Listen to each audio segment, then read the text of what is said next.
Seeing this error? Your PC needs to be repaired. Error 0xC00000F.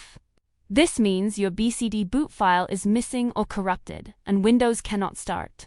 In this video, I'll show you how to fix it in minutes using a free tool, no command line, no reinstall. First, you'll need another working computer. Download and install Lazesoft Recovery Suite. Then create a bootable USB recovery disk. Then boot your problem PC from the Lazesoft USB. Go to Windows Recovery module and select your Windows installation. Go to Repair Tools, click BCD Doctor. Click Rebuild Repair, confirm.